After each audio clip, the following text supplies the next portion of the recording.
So এখন আমাদের topic হলো sin x কে মূল নিয়মে অন্তরজ করব। আমরা অনেকগুলো করে ফেলছি, এখন আমাদের টপিক হলো sin x কে। এখন sin x কে আমরা যখন মূল নিয়মে অন্তরজ করব তখন আমাদের এইখানে কিছু অ্যাডভান্স সূত্র আমাদের থাকা লাগবে, অর্থাৎ ত্রিকোণমিতিতে হালকা জ্ঞান এখানে থাকা লাগবে। যেমন এখানে আমাদের কাজ হবে sin c - sin d, এই সূত্রটা মনে রাখার। sin c - sin d সূত্র হলো 2 cos c plus d by 2 sin c minus d, অর্থাৎ cos দিয়ে শুরু, sin দিয়ে শুরু, শেষ।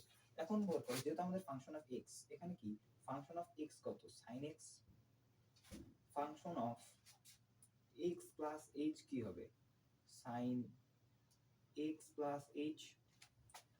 এখন আমাদের সমীকরণ মতে ddt of function x limit h tends to 0। এখন function of x plus h minus function of x।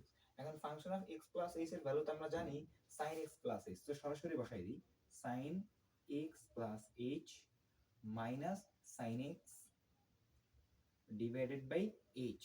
এখন এইখানে আমরা কোন সূত্র বসাবো, sin c minus sin d। sin c minus sin d সূত্র কি 2 cos c plus d by 2 sin c minus d by 2। এখন এই লিমিট এখানে বসাইলাম dt।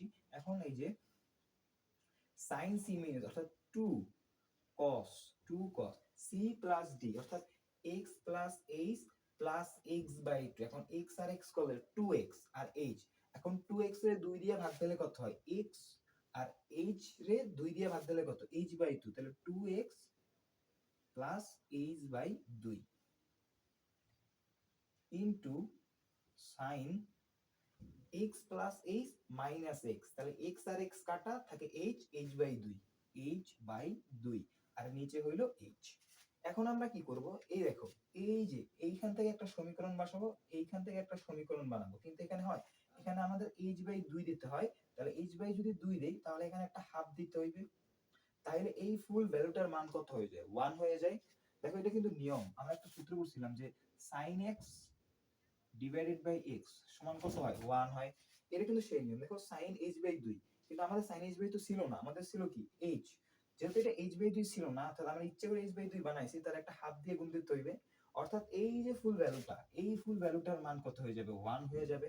এখন এই যে 1 বাই 2, এটা যদি এই পাশে আনি 1 বাই 2, এই 2 কাটা, এই 2 কাটা, তাহলে এইটা নাই, আবার আমাদের এইটা নাই, এইটা আমাদের ফুল ভ্যালু কত, 1, আর 1 এর সাথে কিছু গুণ দিলে কি 1 হয়। এখন আমরা যদি লিমিট বসাই দিই, যেহেতু আমাদের কি ছিল limit h tends to 0 ddt of এটা। এখন বলো h এর মান যদি এখানে 0 বসাই দিই, তাহলে 0 বাই 2 মানে কত, 0। এবং x প্লাস 0 মানে কত, কোনো কিছুর সাথে শূন্য দেখতে দিলে কিন্তু তার মানের পরিবর্তন হয় না, তাহলে যদি শূন্য হয় তাহলে এখানে ভ্যালুটা কি